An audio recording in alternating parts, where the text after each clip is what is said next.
Hey, everybody, welcome to another episode in the series Talking to Jeff Rose. It's going to be like a 100-part series that we're going to tackle over the next 5 years. Hi, Jeff. Hey, man, what's going on? No, hey, I wanted to get together with you, and it's fun getting together quarterly and talking about, especially right now. We're going to finish the year, starting a business plan for 2022. And then, you've been here since the end of January. So kind of curious what your take is on kind of what you did recruiting in a banking environment, what the value prop was versus what you've seen here in some of the recruiting you're doing, and just what you're trying to attract and build with the Tustin branch. So that's a lot. I mean, there's a lot there, but I will say I've honestly said it like they're polar opposites, right? Like one's the North Pole, one's the South Pole. And I think there's a really good blend in the middle, but I explain it that way because the banking system has typically one model and approach on why you're there. You're there for rate. You're not there for quality of life. You're not there for ease, function, efficiency. You're not there for a seamless process. You're there because it creates a value product and allows you less friction for selling. And it doesn't make you create your own value. It has its own value. Now, outside of the banking environment, that doesn't mean that you don't have rate. That doesn't mean that you don't have product and price and those different pieces. What that does mean, though, is that you have a value to efficiency. And I don't think we've been able to focus enough attention on it, because as I've been here and as I've really been able to embrace not just the culture, but the total package of what mortgage banker space looks like and what outside the big bank looks like. And I can tell you from some recent discussions, I'm always talking to different top producers that I've been talking to for years. And there is an opportunity right now that I think, let's just be honest, not everybody's unhappy right now at a lot of different companies. And I think that's just from the loan officer's perspective. And I don't think we pay enough attention to the efficiency and how many people are trying to make that clunky process not clunky. So if you're not under an incredible amount of pressure at the bank, it doesn't mean that everybody else in the process isn't under a lot of pressure. It just means you kick the can down the hill, because somebody's trying to make up for all the constraints and I mean, I don't have a better word for it, but that clunky nature of, a process that has 42 people in it that maybe only needs 3, and you just have to make up for that human element. That's not picking on them. That's just, there's a lot of humans involved in a process, and humans can tend to make mistakes or overcomplicate things. And so with a seamless technology, it really allows us to bridge that gap and allow everybody's quality of life, not just the one person that's looking for it, but because typically, you talk about a top producer, they're one loan officer and they have 3 assistants or 2 assistants, and they do 150 million a year, and you see them out golfing, you're like, oh my gosh, man, look at that quality of life. And the problem is they're all ducks on a pond, and the 2 assistants' wheels are just never stopping. They're burning out. And they do burn out. And so they'll have turnover in their assistant world, or they're risking it all the time because they're making up for the fact the loan officer is disengaged, or the loan officer is the one that's the duck on a pond. Real estate agents see them and they look calm, cool, and collected. And when they get to the office, they're a full mess.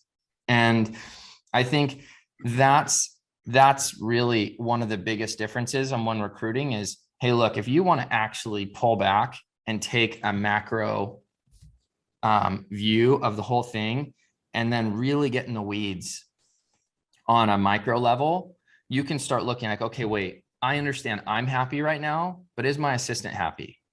Like, okay, how often do you really take a full glance at your team and see, is everybody happy? Is everybody comfortable? Because that's where all the different opportunities between the companies really begins to thrive. And I know I've said a lot because you sent such a loaded question, but I think the biggest difference is quality of life. It's efficiencies. It's, maybe the loan officer's happy, but is everybody else in the process happy? And can we create a design and a structure and create so much value at another institution like ours, like loanDepot, that allows people to, like, I have a top producer that does 130 million so far this year.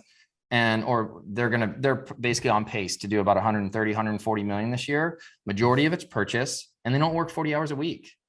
And that's not a statement saying, oh, come over to loanDepot, you won't work 40 hours a week and you do 140 million. What that does mean is that's possible. And I've never seen that be possible at a bank. Hey, so Never. two things here. One is a comment and one is a question.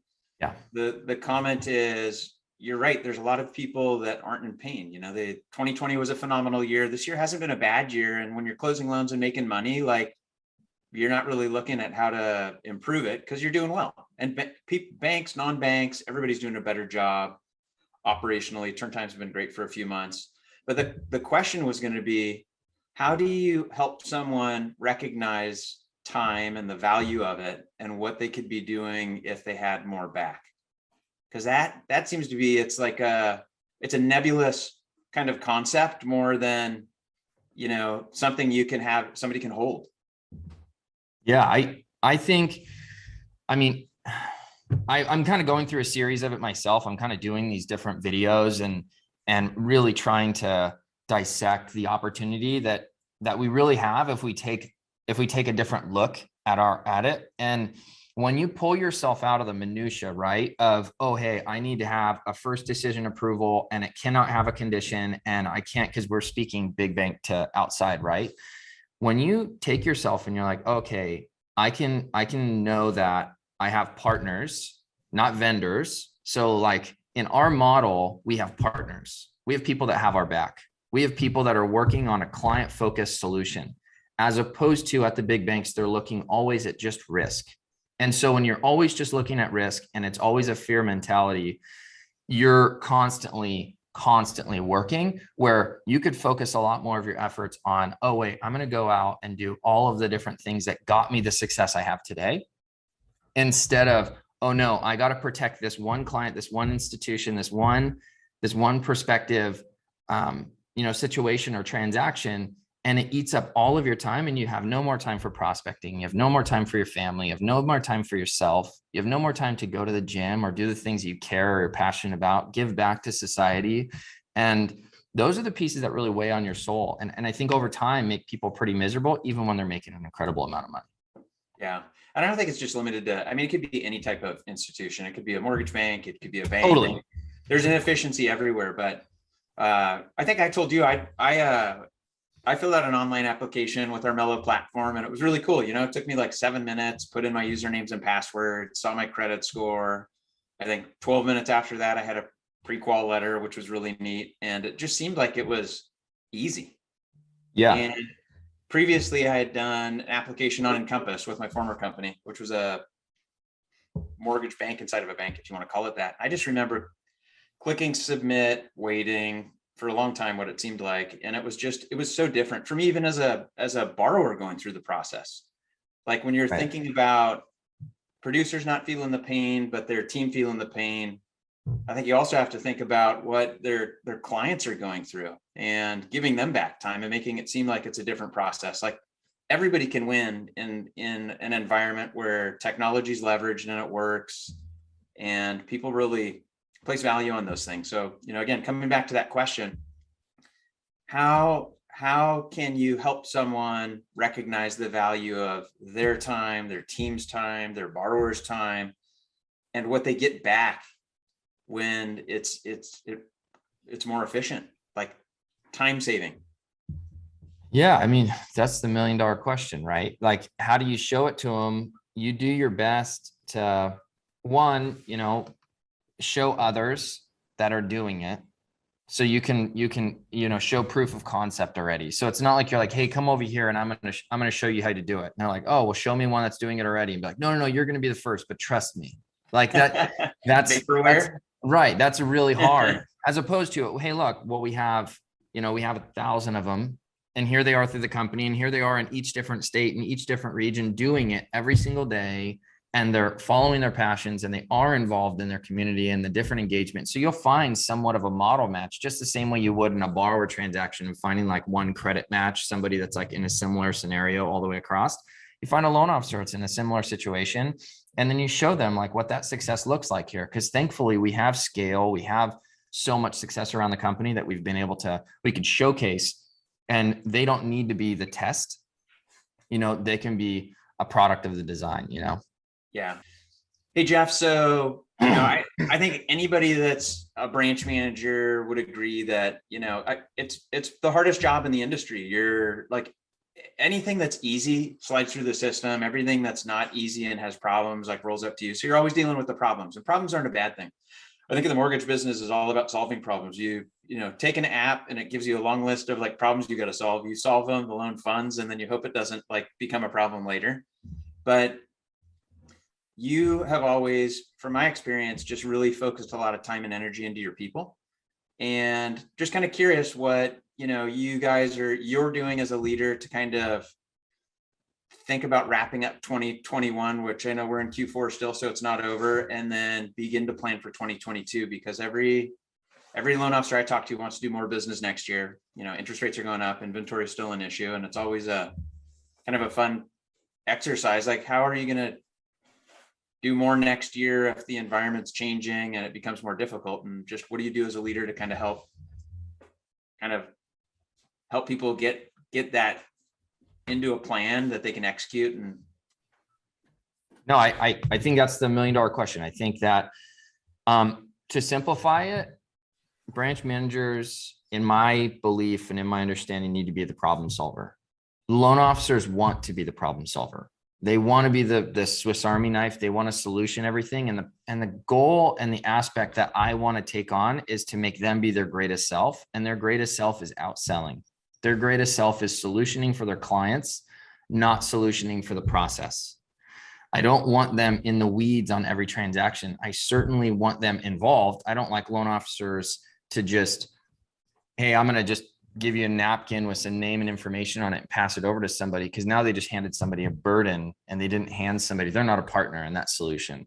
And so I love partnerships, but as a branch manager, what I'm looking for is to be the problem solver. I'm looking to focus their energy and always make sure that it's in line. And I do that with them. So like right now we're in Q4 and we're going to be going in, we're doing business planning.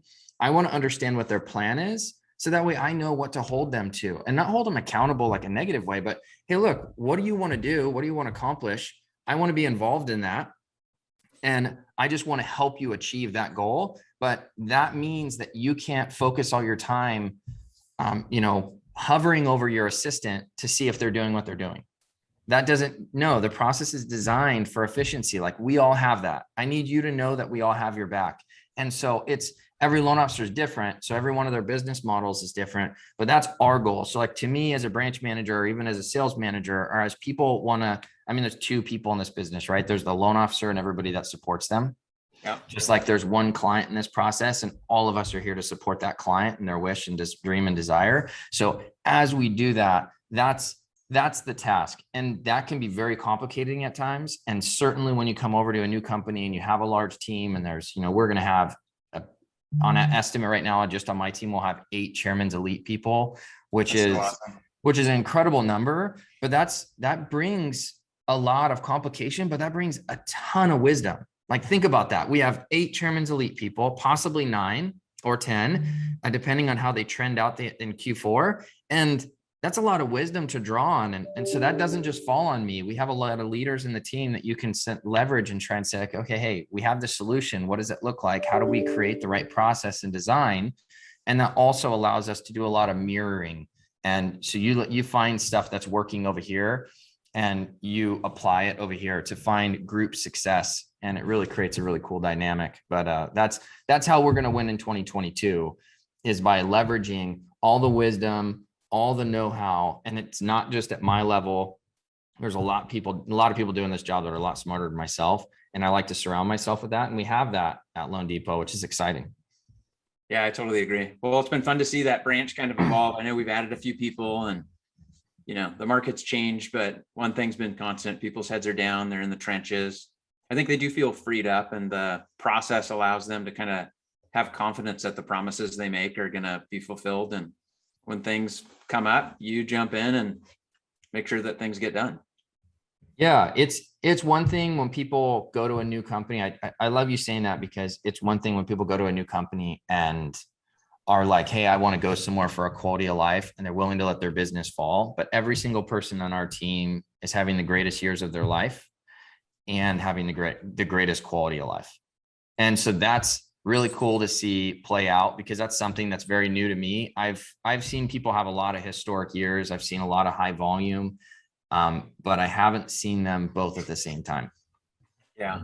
Hey, one other thing that's fun, and maybe we can wrap up on this, is I know I had you meet one of my friends who's a realtor, $100 million, producer and team and in Irvine. And like, it was fun for me because I've known this guy forever, and our kind of meeting was intended to get him set up as a Mello agent so that you could pair him with an LO that's getting our DPLP leads. And, as leads come up, be able to get his team involved in those. Like how has that element changed kind of some of what you're able to recruit to when you talk about not just solving problems for people on the process side, but also like genuinely being able to help them grow relationships and how that impacts their business in the future? Yeah. So, I mean, it's just getting started too, right? So it's the tip of the spear. We're like 2 months in, 3 months in to this new opportunity. But what's so exciting about it is I used to, and this has been something I've talked about for years, when you meet a new real estate agent and, you could be at a conference, you could be at an open house, you could be out at the grocery store.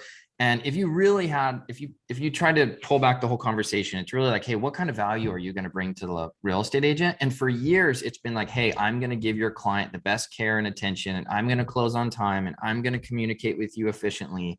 But if you follow those rules of thumb that they say in like Jim Rohn or Gary Vee on social media today, or Tom Ferry or everybody else, these highly influential and amazing people that are out there doing the jobs, they'll always say like, look, you want to give 10 times more than you receive. Well, that's certainly not what's happening, right? You're trying to look for this 50-50 right off from the start. And how can you over deliver for somebody? But now we finally can. So now we can finally bring somebody business. We can help them close transactions, even if we don't close them. We're looking for partners that are looking to look out for us and our brand and our line of business. So these are people that are not brand new to the industry as well. These are the most influential, highest producing, the greatest capture for our audience, because that way our clientele also knows when we refer somebody out, we're not just referring somebody because they're our partner or they're our friend, or we really want to take care of somebody in our sphere of influence. No. We're connecting you with the best real estate agent for that given community that can help facilitate your needs and concerns, because we want to be obsessed over that client experience. And in doing that, we get to create some incredible partnerships that aren't about money. It's not about anything else other than doing the right thing for the client. And we finally get to give real estate agents something that I think the banking industry or our industry in general tried to do with REOs. Like, hey, we're gonna link everybody up, and you get the deal, you get the listing no matter what. That obviously there was a lot of conflict and challenges and some issues with that, but we finally get to do it in a more seamless approach and have the client driving it. So it's not like they're forced into that relationship. It's a totally elective process. But with how many clients we're in talk to every day, I think there's something like 10 million customers a year that we have the ability to refer out. That just getting started on this, when that takes hold, that's going to be an incredible opportunity. And the real estate agents feel it. And it's been a really warm discussion because we've been delivering on our side. So nobody's worried about partnering with us. No, and I think I saw something that Tom Ferry put out last month at a meeting he was at. He basically said like, hey, next year and in years that follow, half of the business that an agent gets is probably going to be brought to them by some outside party, whether it's us or, some other, referral source. And it just kind of goes, it's proof is in the pudding there. I mean, people are going online to get pre-qualified now before they talk to a realtor, and whoever captures that business. It's not that it's a leverage point. It's just that you're at the top of the funnel. And to your point, it is ideal to have area experts and a relationship there where you're not just picking up your phone, have a great, a competitive rate and closing on time, but you're actually giving back to the partnership other than just gathering. I think that's more of a partnership than a relationship. It's both. You have to have a relationship and a partnership, but like that other end is just a relationship, and it's receiving, not giving back. Absolutely. I've noticed over the last 10 years, there was really the race to the bottom. It was just who can give the absolute best rate and who can close the fastest. Nobody cared about the process, the design, the client experience. And in the last couple of years, you've really seen the tide change and like, wait a minute, did we do this right? Like, do we want robots everywhere? Do we want a human element? Do we want people to help be solution oriented advisors for our clients? Like there's a real passion now for, just like there was a financial advisor movement, to be a loan advisor movement. Like, hey, it's no longer a race to the bottom. It's no longer, it's how much value can you offer people? And this is, especially when they're buying a home, this is one of the most stressful, even if you're in the business. Like I've been in the business 20 years. If I go buy a house, I'm stressed out. And I shouldn't be. But the truth is we want control. We know how many humans can make mistakes. And depending on the institution you're going with, certainly if you're going to be picking some of them that don't have, maybe if they are just trying to go after the lowest rate in the environment and they don't care about the process and they're not putting as much care and attention into like the reviews and everything else, you walk yourself into a really challenging spot when you're 10 days from closing and you still don't have your approval, or you still don't have a process and nobody's answering the phone, or even if they are, they don't have any control or insight to what's really going on. And I think we've switched gears and we're really starting to pull on the other side, which is how much value do you give a client? How much are you relieving the stress and anxiety to a really tough and challenging situation? And you can be that calming source to the rough waters of mortgage lending and the challenges of trying to complete those today. And I really believe we're in an entirely different movement. This next 10 years is going to be super exciting because I just see there's a changing of the guard. I think the idea of the race to the bottom is no longer the focal point. It's now focusing on the client, which is why people are going after the client experience. How do we get them in front of the right people up front? How do we create the right partnerships, bring the right value, so that way the client doesn't feel they're so alone on this island and they have to create their own solutions for everything? You can be a part of that process. Yeah. One thing about that race to the bottom though is, in that scenario you said earlier with the loan officer that has like 4 or 5 assistants, like there's a cost to that and it all gets baked into overhead and ultimately the rate someone has. So that efficient system that does provide a lower cost to produce a loan is going to definitely help as margins compress, as rates, go up. Companies have the most competitive rate. And if you also have that, make sense process that's easy and gives people kind of confidence, whether they're control freaks or not, it's going to totally change the game there. But hey, for those of you that don't know Jeff Rose, reach out to him. He's absolutely a stud. He's not just a mortgage guy, he's a business guy, and Tustin is a killer branch for us. It's exciting to work with you, dude. I always learn something from you, and I know we're all better because you're here. I appreciate it, Steve, man. It's been a blast being here. I can't wait for the next 10 years. It's going to be exciting. Heck yeah. All right. Have a good one. I'll catch up with you later. Okay. Sounds good. See ya.